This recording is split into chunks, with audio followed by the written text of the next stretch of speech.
Dahil unlike sa live streaming kasi, pwede silang doon sa comment section. Pwede nyo pong ipadala ang inyo pong mga mensahe mga ka-partners, no? Kasama na po ang inyong lokasyon at kung anong cable po kayo nanonood sa atin pong cellphone number 0999-193-9444. 0999-193-9444. Sa lahat po ng mga viewers yan sa cable TV po, no? So ilagay nyo po saan po yung lokasyon ninyo at the same time ano po yung cable provider ninyo para at least ma-promote din po natin mga ka-partner. Yung numero na nabanggit ko, naka-flash din po yan sa crawler or sa screen po natin mga ka-partner sa 0999-193-9444. Antayin po namin ang inyo pong mga mensahe. Samantala, ano itong balitang ito? Pwede ba nating itaas?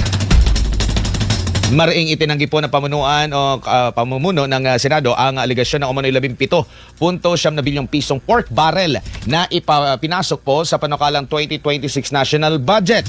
Ayon kina Senate Finance Committee Chairperson Senador Win Gatchalian at Senate President Pro Tempore Ping Lacson, malinaw, transparent at institutional di umano ang mga realignment ng pondo at walang bahid ng pork barrel politics. Si Troy Gomez sa detalye ng balita. Para sa 6.793 trilyon pisong national budget para sa 2026 habang nananatiling sentro na mainit na diskusyon ang pondo ng Department of Public Works and Highways. Ito ay ayon kay Senate Finance Committee Chairperson Sherwin Gatchalian. Yan ang target namin. Nauna nang sinabi ng senador na plano ng BICAM na pagsamahin o i-consolidate ang mga napagkasunduang bersyon ng budget ng mga ahensya at agad itong ipadala sa Malacanang upang mapirmahan bago sumapit ang bagong taon.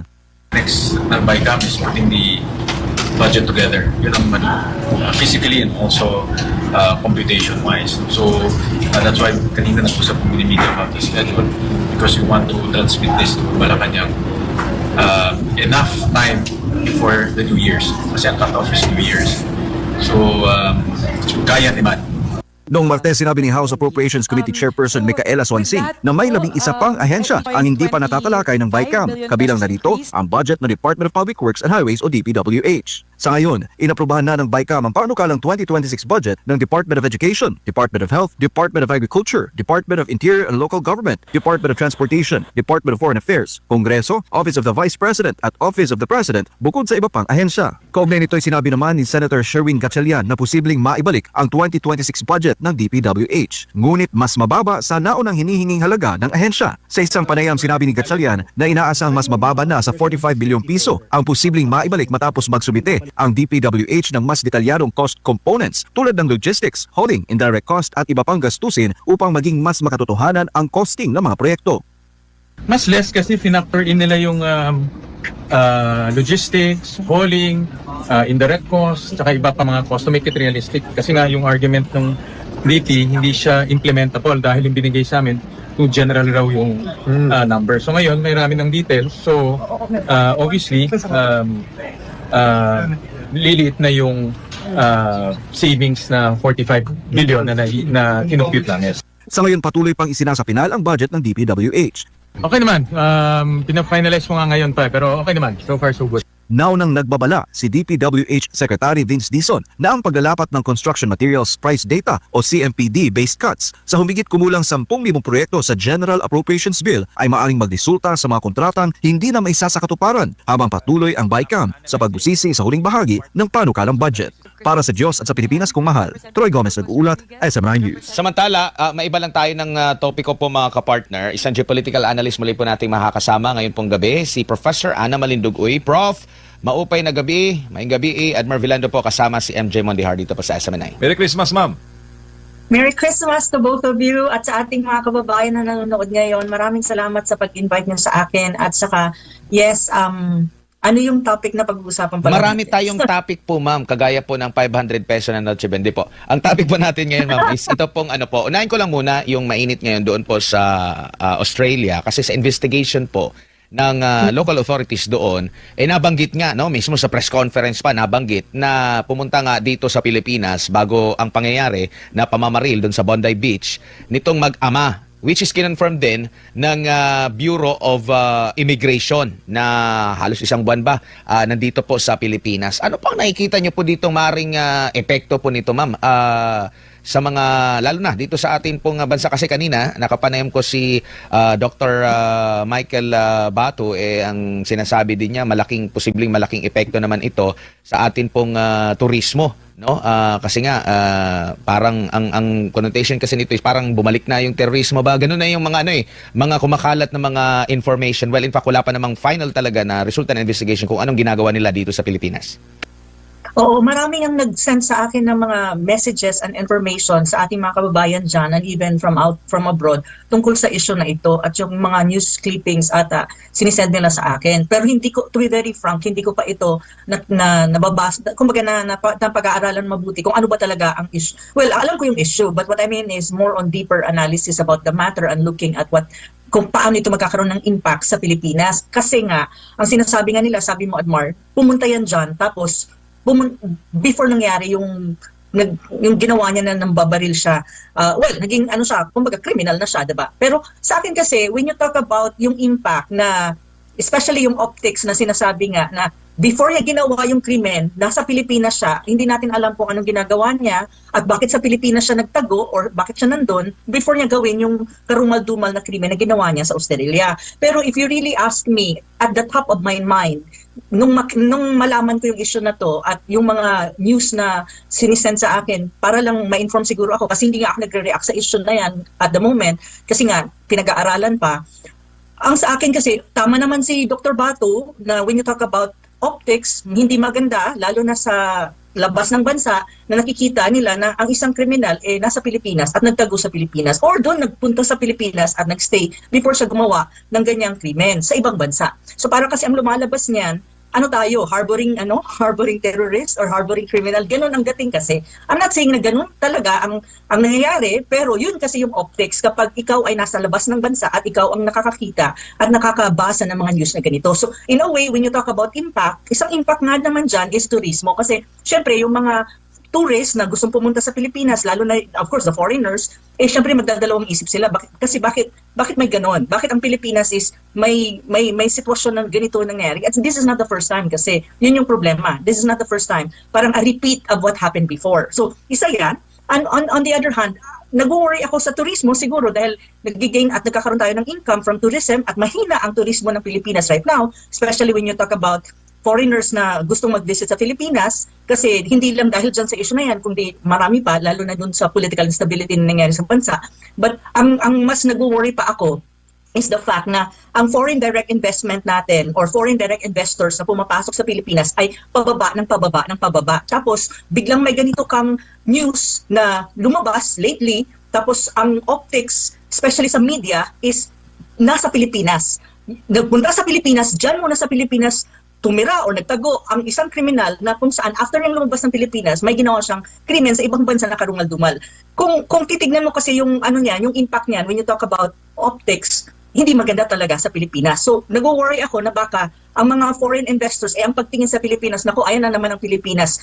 Andyan na naman ang issue ng terorismo. Kasi parang ang nangyari parang sinasabi ng report, hindi ko sure this has to be verified kung tama nga ba ang news reports na southern part of the Philippines. At alam naman natin na ang southern part of the Philippines is always being tagged na parang maraming nangyayaring terrorist activities doon. Which is, some of it may be true, but some of it parang exaggerated. But given sa nangyari na to, mari-reinforce kasi yan sa mind ng mga turista. Mga prospect ng mga turista na pupunta sana sa Pilipinas or mga foreign direct investors na gusto sana mag-invest sa Pilipinas. These are two things na will impact the economy of the Philippines. On the other hand, ang hindi ko rin lang mapagtanto sa mga bagay na ito is bakit hindi yan na-detect?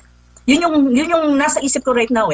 At saka nung malaman ko yung news na yan, kaya hindi ako nagko-comment pa sa Facebook ko or sa social media ko kasi iniisip ko, kung may ganitong tao sa loob ng Pilipinas, ang tanong ko, why is it that our authorities, especially security forces, or mga ating pulisya, or ang ating, the security forces in the Philippines, hindi nila na-detect ito, na may ganito palang tao, or may ganitong klase ng tao na nasa Pilipinas? Hindi ba na background check? Paano nakapasok ng ganun-ganun lang sa Pilipinas? Kasi usually naman, kapag papasok ka sa isang bansa, I don't know in the Philippines kung gaano ka-high-tech na ang ating system, lalo na sa Bureau of Immigration. Pero ako, sa experience ko sa ibang bansa, pag nagta-travel ako to other countries, pagpasok mo ng immigration, pag binigay mo yung passport mo, lahat ng information about you ay magre-reflect dun sa screen ng immigration officer from that country. So malalaman nila kung may record ka na hindi maganda or malalaman nila kung anong klaseng tao ka.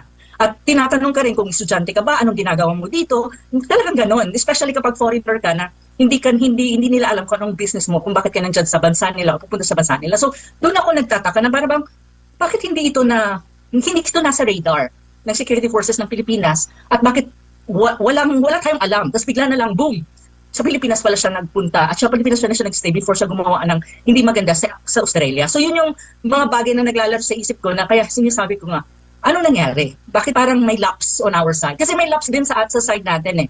Kasi dapat nalaman natin yan. Kasi kung alam natin yan, edi maaagapan mo yung mangyayari doon sa isang bansa, sa Australia. At the same time, it also shows kung gaano ka-strict ang ating yung pagsasala ng mga foreigners na pumapasok sa bansa, lalo na kung hindi natin alam kung anong purpose nila. Doon mahirap yan na trabaho kasi, well, pwede kasing magpanggap na turista or whatever, pero at least siguro doon sa capability natin, lalo na when you talk about yung technological capability natin na, lahat ng information or at least basic information, pagpasok pa lang sa Bureau of Immigration, makikita na ito yung papasok, ito yung kaniyang information. Kasi sa ibang bansa talaga, pag binigay mo yung passport mo, pag in-screen nila yung passport mo sa kanilang screen, sa camera, doon mismo sa computer kung saan papasok ka sa immigration ng isang bansa, nakikita na nila yung mga information about you. Tapos kapag medyo may hindi maganda, tatanungin ka nila.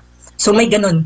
Hindi ko lang alam sa Pilipinas kung gano'n na tayo ka-high-tech na we can actually screen out yung mga taong pumapasok sa Pilipinas, especially foreigners na hindi natin kilala or wala tayong alam. Opo, sa report naman po ng CNN, no? Meron kasing nakunan din na nakuha ng mga IS flags, no?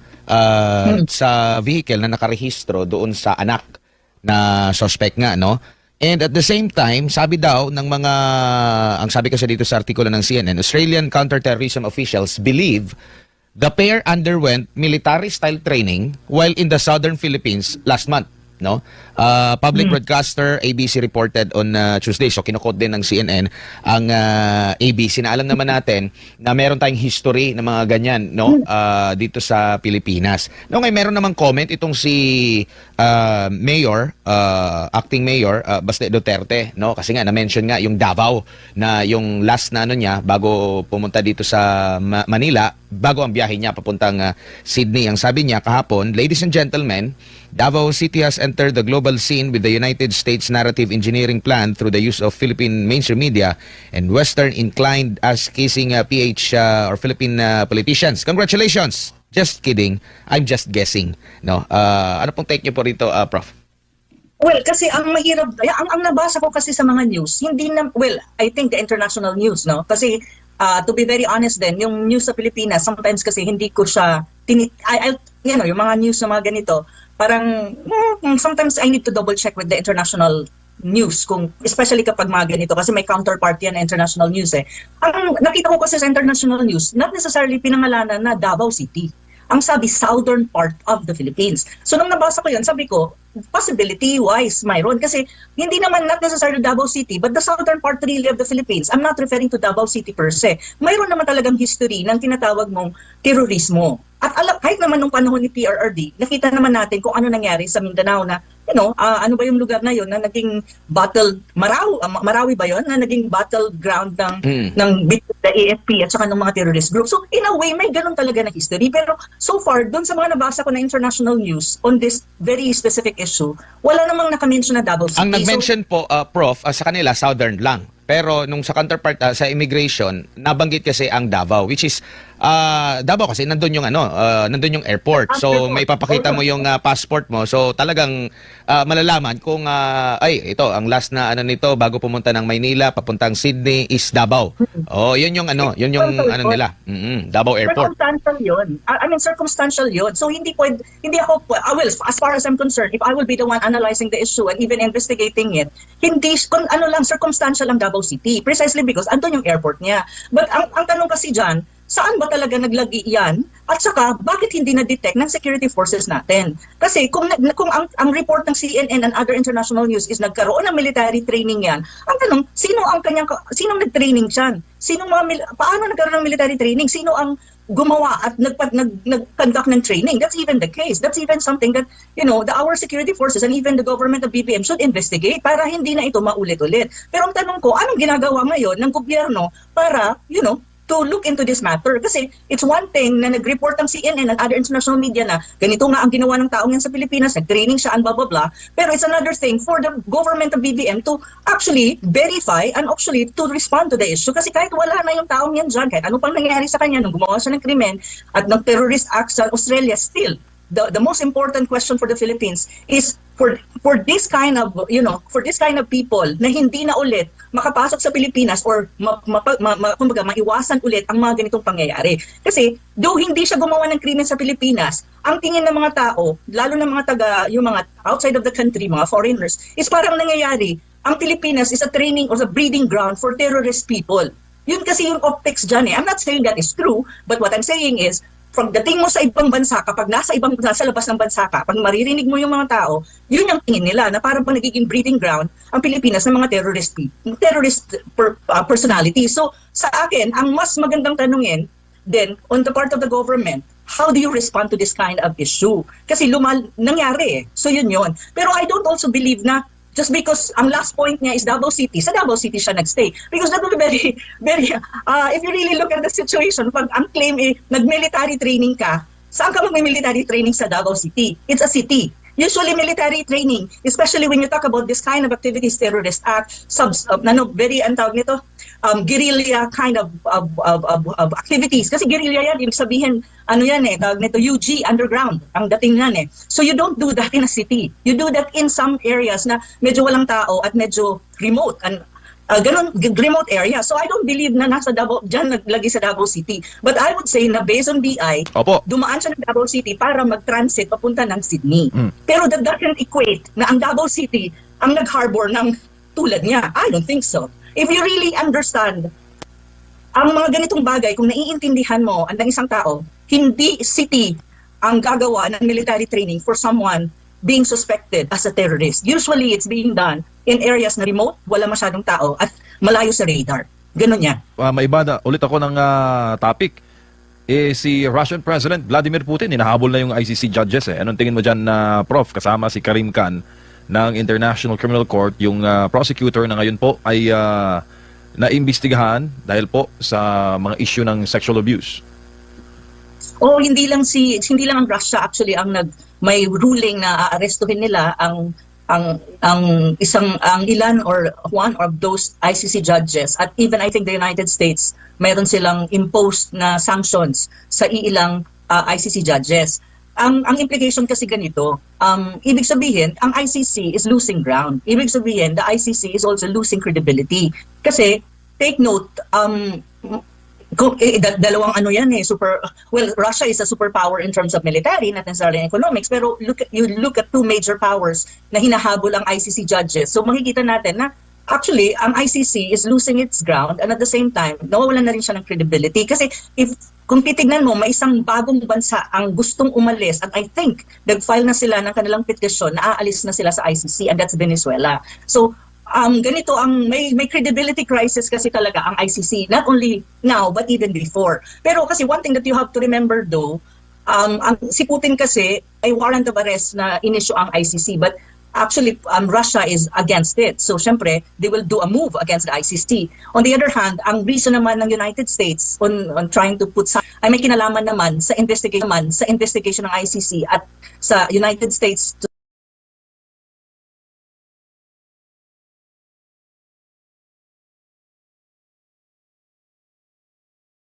some extent, and even Israel officials. So may gano'n na laro din ang United States at ng Russia. Pero overall talaga, ang ICC from hindi lang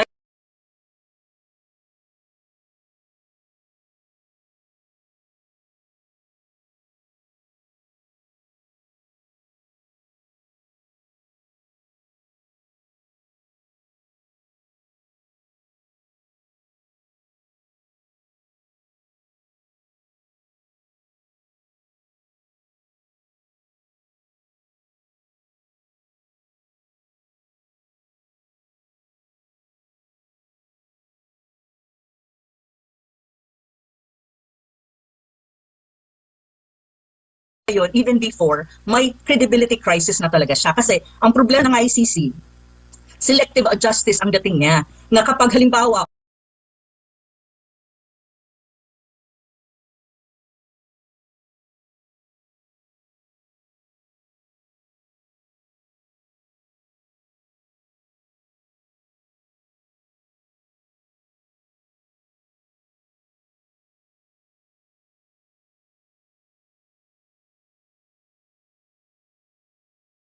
bansa na medyo mahina, third world, silang achievement, kaya nilang, alam mo yun, tilipitin, katulad ng case ni Tatay Digong, ni former President Rodrigo Duterte. Pero Netanyahu, nagta-travel from one ICC member state to another, hindi nila magawang arestuhin. So, in that alone, travel from one ICC member state to another, hindi nila magawang arestuhin. So, in that alone, former President Duterte, ginagawang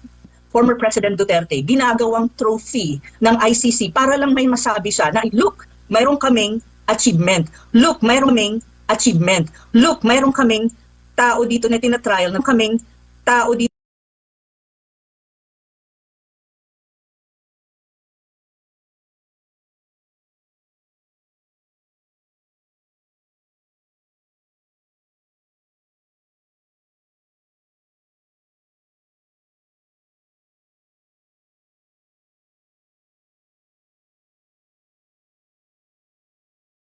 Ito na tinatrial na very popular, not only in the Philippines, but even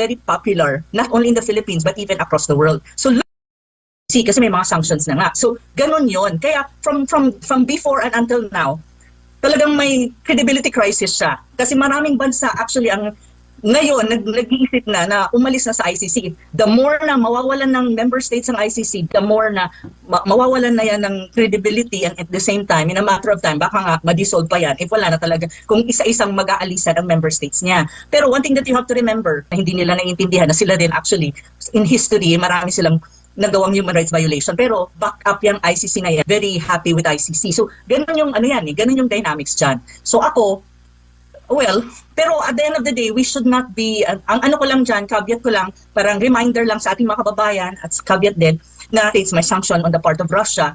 We need to remember na at the end of the day, andyan pa rin yung mga yan, yung mga judges, and yung case ni Tatay Digong is still there, it's standing. So until, siguro pag wala na talagang pondo yung ICC, saka lang siguro yan guguho, at hopefully, makalabas si former President Duterte. Pero we still have to fight for Tatay Digong, and we still have to continue the advocacy na sana. Naging Deputy Chief of Mission ng China sa Washington. So, malalim ito, ma'am, sa US tactics at US operations. At siya ang pinadala dito sa Pilipinas. Maganda ang tanong mo, MJ, talaga. Magandang ang tanong. Bakit nga ba siya ang pinadala? When in fact, actually, to be very frank, hindi siya masyadong acquainted sa politics ng Pilipinas, I think, but he will learn because he is the new ambassador to China. And on the other hand, ang expertise talaga niyan is US, United States, and ang Philippine the dynamics ng United States, both politics-wise and even international relation-wise, and of course US-China relation, kasi matagal nga yan sa United States. So ngayon, pero magaling yan, very seasoned ambassador, very seasoned na diplomat. I think mabait, ang alam ko mabait siya, very kind but very firm. And medyo mas may malalim ang experience niyan when you talk about diplomatic experience. So ngayon, ang magandang tanong mo, MJ, bakit nga ba ang isang US-China expert at US expert ang pinadala sa Pilipinas at hindi ang isang possible ambassador na mas may orientation sa Pilipinas at mas oriented sa Asia Pacific? Kasi ang United States is North America. It's not part of Asia Pacific actually. So bakit nga ba ganon? Kasi po, ang tingin siguro, ang katotohanan kasi dyan, even it's not just China looking at the Philippines, but even the rest of Asia Pacific and even the rest of the world is looking at the Philippines na we are very much under the influence of the United States. So parang mangyayari dyan, so parang siguro itong China, ang ginawa nila, okay, let's send someone who understands the United States so that he can actually probably be more effective in dealing with the current regime in the Philippines under Marcos Jr., which is very much under the influence. And to a greater extent, ang tingin kasi sa atin is parang semi-colonial ng Philippines in modern times. So kaya, siguro sa kanila, strategic-wise, it's good to send someone who understands the United States. It's more like, let's talk directly with the patron of BBM rather than to BBM. Opo. You know what? Well, you know what I mean? Parang ganun yung ano niyan eh. Ganun yung dating niyan eh. Kasi ako nagtataka talaga ako. Sabi ko nung una, bakit siya ang pinadala eh? Sabi ko, marami namang diplomat siguro sila na very oriented and very and also are experts when you talk about Asia Pacific, and some of them maybe probably are very familiar with the Philippines. Pero bakit ito? So yun yung tapos iniisip ko, ito siguro yun. Yun na-explain ko kanina na, Opo. you know, Pilipinas kasi, ang perspective talaga from outside, hindi lang ng China, but really from even other countries, is the Marcos Jr. administration is heavily under the influence of the United States. And there are a lot of manifestations to it. So if you want to deal with the Philippines at this time under BBM, you need to have someone who is good and very an expert about the United States, or US expert, especially politics and their foreign policy. So Opo. ganun ang tingin ko. Prof, maraming salamat sa inyong oras at panahon. Sa uulitin, mag-ingat sila sa iyo. Maraming salamat. Merry Christmas. And hello to Mr. Attorney Harry Roque. Yung susunod Hello. Maraming salamat. Si Professor Ana Malindogoy po ang nakasama natin, geopolitical analyst. Mamaya makakasama natin si Attorney Harry Roque. Set up lang natin. Standby lang kayo dyan. Magbabalik pa po ang ating programa.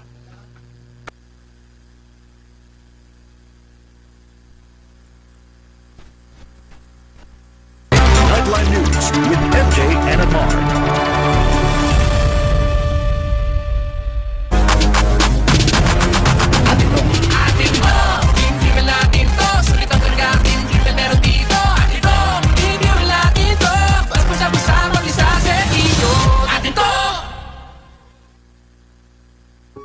Maging ligtas, maging handa. Narito ang ilang paalala kung sakaling tumama ang lindol.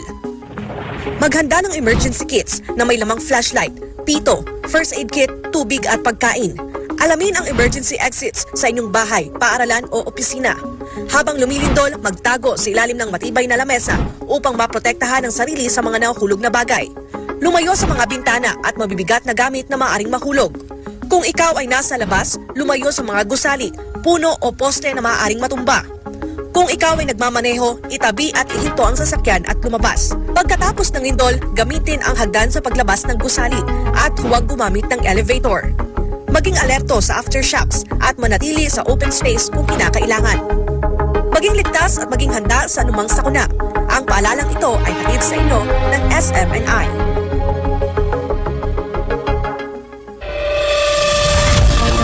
Tutukan ang SMNI Nightline News with MJ and Amar. Kasama na natin mga kapartner si Attorney Harry Roque, international law expert, dating tagapagsalita ng Duterte Administration. Attorney, magandang gabi dito sa Pilipinas. Admar Vilando kasama si MJ Mondihar sa SMNI. Puso na ba yan? Hello, Admar at MJ. Miss ko na kayo. Miss ko ng Pilipinas. It's so good to be back home sa SMNI. At mabuti na lang nakahanap tayo ng oras na tugma sa oras ko at sa oras ninyo. Opo, Maraming salamat. Attorney, ilang degrees ba dyan? Gano'n ba kalamig Lamig, oh. ngayon dyan? Kasi Nakascarf. balot na balot ka. 0. It's 0 right now. Opo. Dito tayo, yung ICC judge, attorney, meron na pong mga pahayag kasi nga, parang wanted na sila ng Russia din, and hindi na rin sila suportado ng Estados Unidos. Ano pong nakikita nyo po dito sa ganito pong trend, attorney? Sa totoo lang, nalulungkot ako. Kasi ako, sinuportahan ko ang pagtatatag ng ICC. Hindi ko naman makikakailayan.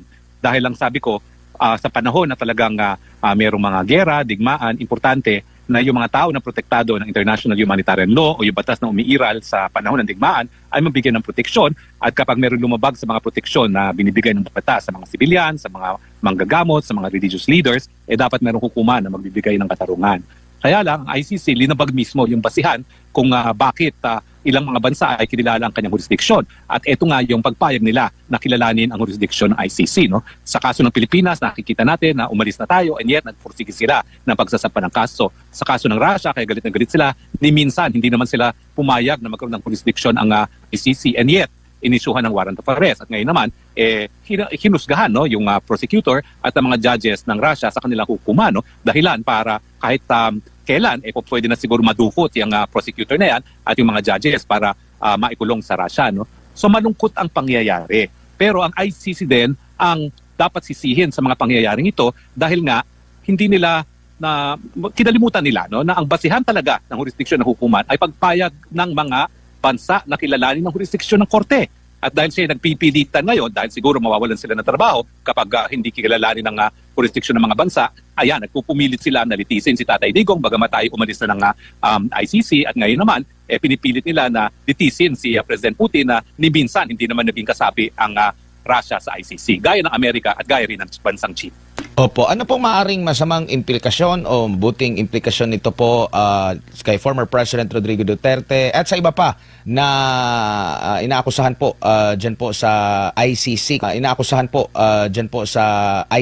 considering na-freeze na yung mga bank accounts nila, putol na raw yung access ng mga judges sa mga pangunahing serbisyong pinansyal, yung connection daw sa mga bangko, credit cards, mga tech giants tulad ng Amazon.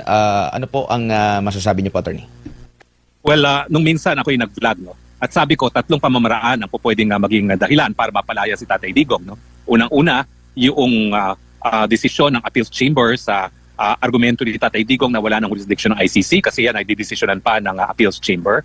Pangalawa, yung desisyon ng trial chamber na nagsasabi na unfit na to stand trial si Tatay Digong. At pangatlo, kung talagang susuko ng ICC dahil sa financial sanctions at dahil nga dito sa kaso na sinampa at hunusgahan na guilty ang prosecutor at mga judges ng ICC, no? Alam mo, anytime, pwede magpadala ang Russia ng mga tao para arestuhin yung mga judges na yan at prosecutor na yan at sasabihin nila na that's within our powers, no? Kasi nga, yan ang mangyayari kapag nagpupumilit ka na magkaroon ng jurisdiction na wala naman talagang jurisdiction, no? So sa akin, ang mabuting balita kay Tatay Digong ay baka ito maging dahilan para tunay nang mawala ang ICC at maging dahilan sa kanyang pagpapalaya. Ang bad news, hindi natin alam kung kailan mangyayari yan dahil si Tatay Digong naman ay 80 anyos na. Ang Russia ba, meron ba silang batas, attorney, or legal ba sa kanila yung mga extraordinary rendition parang kagaya sa Amerika? Well, yan ang ginawa ng ICC. Nagbulag-bulagan doon sa pagkikidnap at pagpapadala sa ICC at sinabi nila, baliwala yan, no? Dahil ang importante, mabigyan sila ng karapatan na depensa ng sarili nila. No? So ang Russia, pwede rin gamitin yung ganyang argumento. Ginagawa yan ng Amerika, ginagawa yan ng Pilipinas, tinotolerate yan ng Netherlands at ng EU, so dapat pwede rin nilang gawin. Kaya nga sinasabi ko, the golden rule, kung ang Europa ayaw nila na dukutin na lang ang kanilang mamamayan para litisin sa iba't ibang jurisdiction, huwag din sila maglitis ng tao gaya ni Tatay Digong na dinukot at dinala dyan sa ICC dahil ang kidnapping, sangayon nga sa isang desisyon ng South African Constitutional Court, ay illegal at hindi po pwedeng iwasto ang isang pagkakamali sa pamamagitan ng isa na namang pagkakamali. At yan nga yung pagkikidnap para magkaroon ng jurisdiction sa pagkatao ang isang hukuman. Opo, tsaka yung isang judge at Attorney Harry, no, na nag-preside doon sa isang hearing kay FPRD, may interview, batid ko na napanood po ninyo, at sila po ay umaamin na talagang apektado sila sa US sanctions na ipinataw against sa ICC. Tama po yan, no? Dahil talagang hindi lang yung mga judges ang na-sanction, pati yung mga kamag-anak nila, no? At masakit yan dahil mawawalan ka ng kontrol sa iyong kita, lalong-lalo na ang mga sweldo ng mga judges ay in US dollars at sila ay mga hindi naman taga Netherlands, no? So kinakailangan magpadala ng pera sa kanilang mga kanya-kanyang bansa, hindi na nila magagawa yun.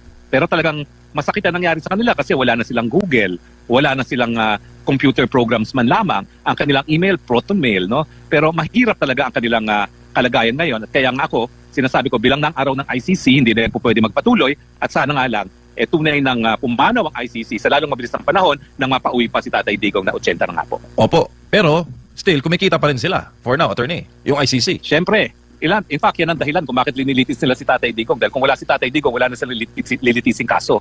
So, nagrereklamo na nga yung Japan, na biggest donor ng ICC, na despite na ang dami-dami nilang pondo dyan, ang mga kaso nagre-resulta sa pag-aabsulto at halos wala namang kaso talagang dinidinig ang ICC. So talagang yung kaso ni Tatay Digong sa mulat mula, sinabi ko, walang mangyari dyan, tutuluyan siya dahil kinakailangan ng ICC si Tatay Digong para magpatuloy. It's an existential issue for the ICC. Kung wala si Tatay Digong, baka tuluyan ang mawala yung ICC. Attorney, Sedmar po ulit. Doon sa mga recent na mga pahayag ni President Donald Trump, meron siya nabanggit lahat ng mga makikipag-ugnayan dito sa ICC. Marami pa pong mga bansa na nakikipag-ugnayan dito. In fact, nabanggit mga nag-finance pa rito. Maaari din po ba, it's either mahagip sila nitong maging sanction ng US or maaari din ba na baka mas the more na mawala yung suporta nila, mas maraming mga bansa na titiwalag na at hindi nakikilalanin yung jurisdiction na nila dahil nga dito sa naging hakbang na ito ng mga malalaking bansa against sa ICC. Nakikita nyo ba yung probability ng ganun, Attorney? Well, in fact, as we speak, isang bansa na naman ang bumitiw. Ang bansang Venezuela ay bumitiw na sa ICC. At as early as 2021, nung ako ay tumakbo para sa International Law Commission, nagbabala na nga ang African Union. Lahat ng miyembro ng African Union na sabay-sabay silang bibitiw dyan sa ICC dahil ang pinupuruhan nga ng ICC ay puro mga taga-Afrika. Ang naging kasagutan nga ng ICC para sabihin hindi lang mga Afrikano ang hinahabol nila, kinasuhan nila si Tatay Digong. So sa tingin ko talaga, ang mali ng ICC ay yung i-insist na meron silang jurisdiction maski wala na silang jurisdiction. Kasi hindi mo po pwede baliwalain ang soberenya ng mga bansa. Granting na nabaliwala nila ang soberenya ng Pilipinas, no? Paano naman yung soberenya ng iba pang mga miyembro, no? So ngayon nag-iisip sila kung ICC nga ay magpapatuloy sa kaso ng Pilipinas na malinaw na sinimula ng preliminary investigation matapos na tayo nagbitiw na, gagawin din nila yan sa iba pang mga miyembro. Kaya nga sa tingin ko, lalong mapapabilis ang pag-alis ng mga bansa sa ICC kung magpapatuloy ang kaso laban kay Tatay Digong. Having said that, I am encouraged by the recent decision of the ICC inviting further observations from the prosecution and the counsel for the victims on the issue of jurisdiction. Kasi sa totoo lang, sumagot na sila. Pero nais pang madinig ng korte ang mga argumento ng prosecutor at ng abogado ng mga biktima. Ibig sabihin, talagang pinag-iisipan ng korte kung paano didesisyonan yung motion to dismiss si Tatay Digong for jurisdiction. Kasi nga ang implication yan, pag nagpumilit ang korte na wala na talaga siyang jurisdiction, asahan nyo, mas marami pang bansa ang bibitiw sa ICC. Nabanggit mo kanina yung Venezuela. Mabigat pala yung naging pahayag ng President ng National Assembly. I-quote ko lang, sabi niya dito, and I quote, "It is to demonstrate and denounce to the world the uselessness and subservience of an institution that should serve to protect the people," attorney. Punto ng Venezuela. Kaya nga alam mo, sabi ko kanina malungkot. Kasi yung ICC mismo, matapos itaguyod yan at tayo na may aktibo talaga para inganyohan ng mga bansa sa buong daigdig na sumapi sa ICC, ang dahilan kung bakit nawawalan ng kumpiyansa ang mga bansa. Hindi po pwede baliwalain ang soberenya ng mga malayang bansa. At dapat kilalanin ng ICC na po pwede lang sila magkaroon ng jurisdiction kapag malinaw na pumayag ang isang bansa, dahil pag hindi sila pumayag, ang may karapatan lang lumiti sa mga kaso nangyari sa kanilang mga teritoryo ay ang mga lokal na hukuman. Isa pa sa mga kilalang bansa pala, attorney, na nag-withdraw sa ICC is ang Hungary. At, Hungary. Before Hungary, Burundi. Oo. So sunod-sunod po yan. I think it will be a dominoes effect na dahil baka sumunod na ang entirety, yung kabuuan ng African Union. Nabanggit mo, African Union noong September 25, yung Mali, Burkina Faso, at Niger ay nag-anunsyo na rin sila sa kanilang pag-withdraw. So, yung mga natitira pa dyan, may possibility titimbangin nila yan. Kasi kung gumagana naman yung hustisya sa kanilang mga lugar, bakit pa tayo aasa dito po sa ICC na hindi naman tayo siguro na panahon na nagkaroon tayo ng World War II? Kumbaga, di ba, ito yung dahilan, attorney, bakit na po itong ICC sa panahon na yon? Well, kaya nga po sinasabi ko ay mas mabuti pa sa ICC na i-dismiss na ang kaso kay Tatay Digong dahil pag hindi nila dinismiss yan at malinaw-malinaw, talagang hindi nagsimula ang preliminary investigation sa loob ng isang taon matapos magbitiw ang Pilipinas, mas marami pang magbibitiw. Dahil nga hindi papayag ang mga bansa na babaliwala ang kanilang soberenya.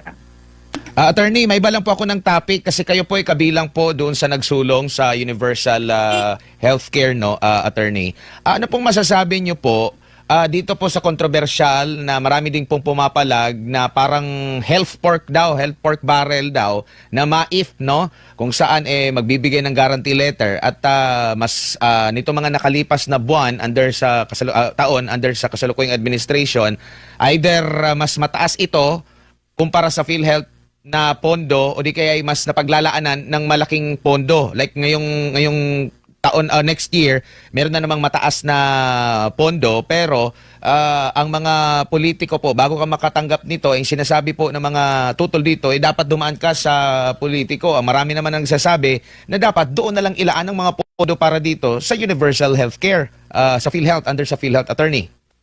Well, naniniwala po ako na dapat talaga tanggalin na yung MAIF. At yung buong pondo ng MAIF, ibuhos na sa universal healthcare.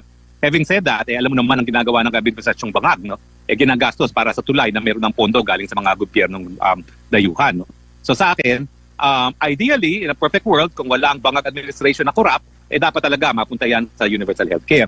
Pero habang nariyan ang gobyernong corrupt ni Bangag, kahit papano, nakikita ko naman kung paano nakakatulong yung MAIF kung ang mga politiko ang magre-release ng pondo dyan. No? Kasi nakakarating talaga sa tao. No? Hindi nila gagamitin para sa tulay, pundado na ng ibang mga gobyerno. Opo, attorney, makarating na po ba sa inyo yung impormasyon na mukhang na inuugnay po kayo sa land grabbing sa Bataan? Anong tugon nyo dyan, sir? Lumang tugtugin na po yan, ang tagal na po niyan. Sa katunayan, sabi nila as early as 2022 daw, nagdemanda sila sa ombudsman, wala namang kaso. Sa akin, kung meron akong masamang ginawa, di magsampa sila ng kaso, bakit sila ang ngawa ng ngawa sa publiko? At bakit ginagamit ngayon itong issue nito para mapawala ng isang linilitis para sa kidnapping na minsan na ay nakonvict na for kidnapping? Alam mo itong issue nito, ginagamit nila. Sinasabi ng Madriaga na minsang nakonvict para sa kidnapping at ngayon nakaharap na naman sa 2 counts ang kidnapping. Sinasabi niya na kaya daw siya kinasuhan ng kidnapping dahil linilihis ko ang issue sa land grabbing. Wala po kinalaman ng land grabbing. Kung po yung nag-land grabbing, kasong sibil po yan, magdemanda kayo. Pero ako po, ang masasabi ko lang, hindi ko naman sinasabi na talagang guilty na siya dahil hukuman naman po pwede magsabi dyan. Kasama po ako ng mga paryentes ng mga biktima ng kidnapping habang hawak yung 2 Filipino-Chinese na kidnap victims. No? So hindi po yan imbento. Nakita ko pong umiyak ang mga magulang, nakita ko pong talagang hindi makatulog ang mga magulang at sinuway po nila ang aking advice na huwag magbayad ng ransom. No? Pero yung pagbayad naman ng ransom, doon naman natiktikan ng mga kinakuluan yung mga Madriaga na na-involve dyan at nasundan habang umuwi sa kainta yung isang Madriaga. No? So sa akin po, obviously, itong Madriaga nagsasalita ng kung ano-ano laban kini VP Sara at meron na nga ako sa administrasyon Bangag na i-dismiss ang kaso niya. At ang pamamaraan pag-dismiss dyan ay sa pagdidiin sa mga biktima. No? Pero hindi ko po alam kung paano nila maimamadil ang issue na ilalabas niyang land grabbing na yan. Dahil sa akin, madali lang sagot ko. Di magdemanda kayo, harapin ko kayo doon. Walang kinalaman yan sa kahit anong kidnapping. Dapat tuloy pa rin ng kidnapping. Opo, yun nga sana din itatanong ko sa inyo, sir. Sa pattern na nakikita nyo dito sa ginagamit nila sa issue kay Madriaga, what comes to your mind, sir? Pinakaunang pumapasok sa inyong pattern sa the way na isinampan nila itong kaso kay VP Sara using the Madriaga issue? Nandidiri na po ako sa kanila. Kasi binababoy po nila yung sistema ng katarungan sa ating bansa para lang sa politika. Sa tingin ko po, itong Madriaga Criminal Syndicate Group, yan po ang tawag sa kanila ng PNP, ay number 5, most wanted ng AKG o yung Anti-Kidnapping Group. Pero ngayon, dahil nga sa politika, pinapangako na mapapalaya siya, kapalit ng kung ano ng pagpaparatang kay VP Sara at laban sa akin, ay parang nabaliwala na yung karapatan ng mga biktima na magkaroon ng katarungan. Pag pinalaya niyo po ang notorious Criminal Syndicate Group, marami pa po yung magiging biktima at lalo pa silang lalakas ang loob dahil alam nila na nasa likod nila ang administrasyon. Pababa po mga Filipino-Chinese, puputaktahin po tayo ng kidnapping pag nangyari po yan. Attorney, ano naman po ang masasabi ninyo sa pag-appreciate ng ating gobyerno, sa otoridad, dito po sa naging aligasyon itong si Madriaga at ito namang aligasyon ni Congressman Zaldico? Parang nakakalimutan na, parang mas mabilis yatang umusad itong kay Madriaga at napag-uusapan compare dito kay Congressman Zaldico po, Attorney. Well, alam natin ang strategiya ng gobyerno dahil binato sila ng katotohanan, iligis ang issue. At kung mapapansin mo, yung mga nagsusulong ng Madriaga issue, ito yung mga pinakamamahal na bayaring public relation firm. Alam na nila kung sino yan. No? So obviously, ang strategiya nila, dahil lumabas ang katotohanan na ang korupsyon ay nagsisimula at nagtatapos sa presidente mismo, linilihis nila ngayon ang issue sa pamamagitan ng kung ano-anong mga issue. At syempre, nandyan pa rin yung intention nila na talagang pabagsakin si Sara Duterte. Attorney, maraming salamat po sa inyong oras at panahon. Merry Christmas and Happy New Year! See you soon! Merry Christmas po at papasok na ako dahil zero temperature. Maraming salamat. Maraming salamat si Attorney Harry Roque, dati pong tagapagsalita po ng palasyo ng Duterte administration po mga kapartners. Hinggil nga po dito sa issue po ng ICC at yung issue din po ni Madriaga. Samantala, wala na pong atrasan dahil tuloy na sa susunod na linggo ang rehabilitasyon sa EDSA. Ayon po sa Department of Public Works and Highways, mas mabilis itong matatapos at mas mababa ang gastos mula sa dating 17 bilyong piso. Si Jason Rubrico sa balita. Matapos ang matagal na pagkaantala, sisimulan na ng Department of Public Works and Highways ang pagsasaayos ng EDSA sa December 24. Batay sa paliwanag ni DPWH Secretary Vince Dizon, hatiin sa 2 phase ang proyekto at target na matapos sa loob lamang ng 8 buwan mula Disyembre ngayong taon hanggang Mayo ng susunod na taon na malayo sa naunang planong aabot sana ng 2 taon. Very different siya from the previous plan, pero tingin namin it is really a better way ayon sa utos ng Pangulo natin and minimal disruption sa ating mga kababayan at napakalaki ng savings natin, matitipid natin dito sa project na to. Ayon pa kay Dizon, sa unang 4 na buwan ay tututukan ang bahagi ng EDSA mula Rojas Boulevard hanggang EDSA Orense, habang ang natitirang mga seksyon ay isa sa ilalim sa rehabilitasyon sa susunod na 4 na buwan. Gagamit ang ahensya ng stone mastic asphalt, isang mas matibay na uri ng asfalto na karaniwang ginagamit sa ibang bansa. itong technology to. Makikita nyo ito mostly sa Japan. No, kung makikita nyo yung mga asfalto sa Japan, ito yung gagamitin nating teknolohiya. Dahil hindi na nga tayo magre-reblock ng lahat, kailangan natin asfaltong matibay. Upang mabawasan ang epekto sa daloy ng trapiko, ipinaliwanag ni Dizon na 24/7 ang trabaho mula December 24 hanggang January 5, panahong inaasahang kakaunti ang mga sasakyang dumadaan sa EDSA. Pagkatapos ng panahong ito, lane by lane na lamang ang gagawing rehabilitasyon mula alas 10 ng gabi hanggang alas 4 ng madaling araw at muling bubuksan sa mga motorista pagsapit ng alas 5 ng umaga. Bukod sa pinaikling construction period, bumaba rin ang kabuoang pondo ng proyekto sa 6 billion pesos mula sa orihinal na 17 billion pesos. Sa bagong plano, hindi na rin ipatutupad ang number coding at iba pang mitigation measures gaya ng libreng pagdaan sa mga tollway. This time, walang pagbabago sa number coding scheme dahil nga ang pagsasara lang ng karsada will happen December 24 to January 5, which is sa experience namin, sa datos namin, kakaunti talaga ang sasakyan sa buong Metro Manila. Maybe because siguro 70% ng population ng Metro Manila ay either nasa abroad or nasa probinsya. Samantala, tiniyak ng Department of Transportation na nakahanda ang mga pampublikong transportasyon upang saluhin ang posibleng epekto ng rehabilitasyon. Titiyakin po namin na may sapat na supply ang ating EDSA busway. No? At alam namin kasi na magdudulot din ito ng kahit papaano ng traffic sa ating kalsada. Ganun din po na sa ating MRT3, kausap na rin po natin si GM Mike Kapati at ang ating railway sector na dapat yung ating mga bagon ay parating maayos para makakasiguro ng ating kababayan na may masasakyan sila. Para sa Diyos at sa Pilipinas kong mahal, ako si Jason Rubrico, SM9 News. Mas pinalawak pa ngayon ng DOLE o ng Labor Department ang pagbibigay po ng ayuda sa mga manggagawa at maliliit na negosyo sa pagdiriwang po ng ika-72 anniversary o anibersaryo ng ahensya kung sa higit 3.8 milyong piso ang naipamahagi sa pamamagitan po ng iba't ibang programa nitong nakaraang linggo. Pinaunahan po ng mga opisyal ng DOLE ang payout ng tulong panghanap buhay sa ating disadvantaged workers o TUPAD sa ginanap po ng 92nd DOLE Founding Anniversary Job Fair plus Skills e-hub sa SM Mall of Asia Music Hall. Kabuang 1.2 milyon o 1.2 million pesos ang naipamahagi sa 150 benepisyaryo.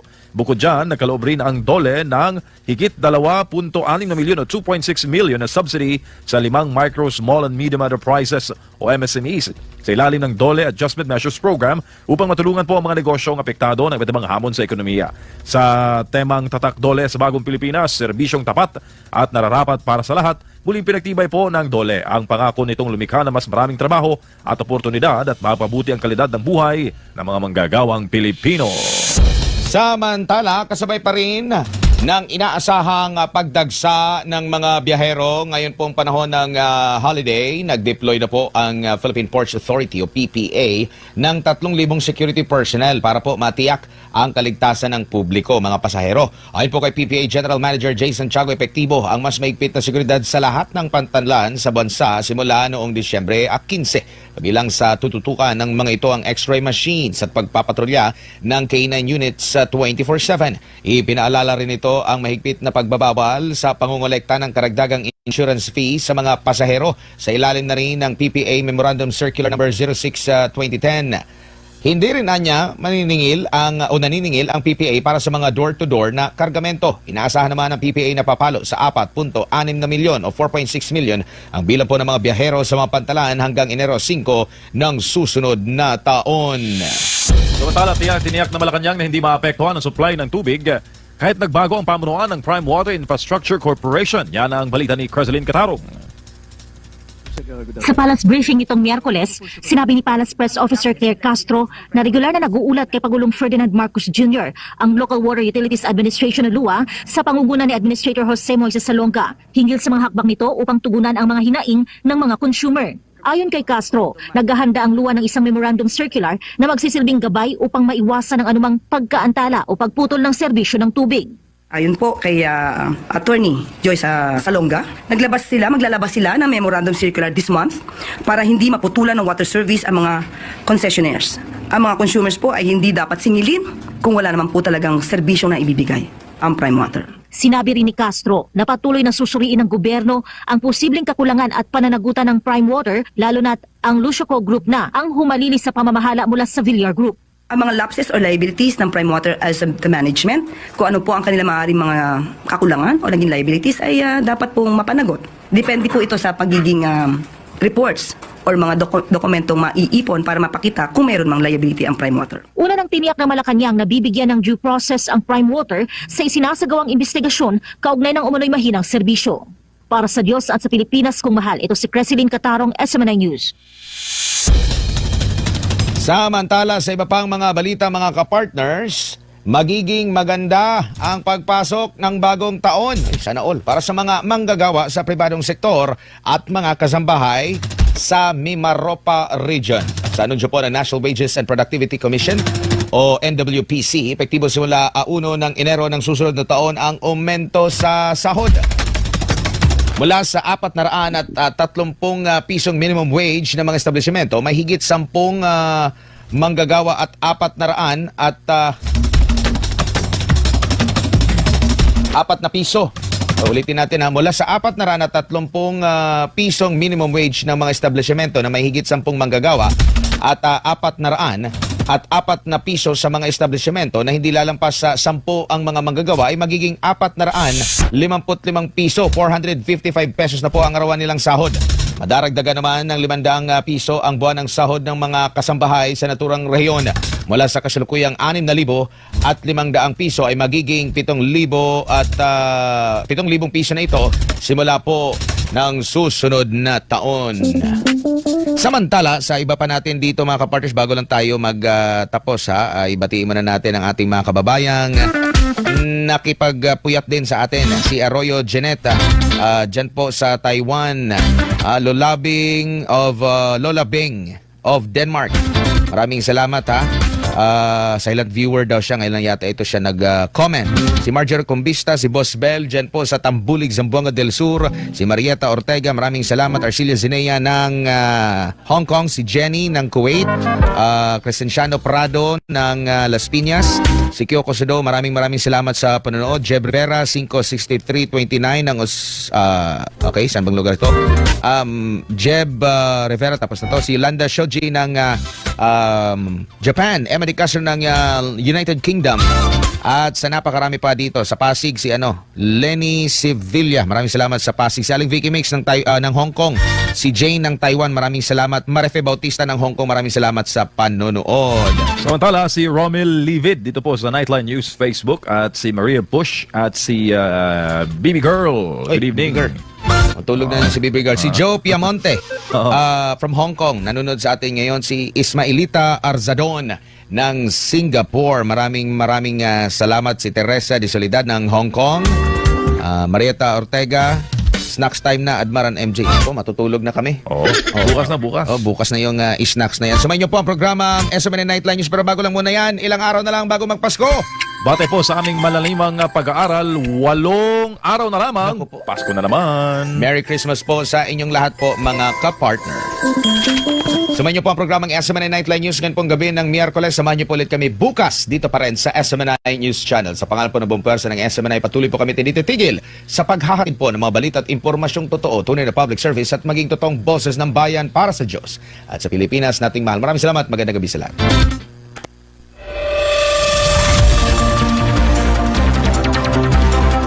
Ating suriin, ating himayin ang mga may init na impormasyon at balita na kinalap ng SMNI Integrated News and Public Affairs.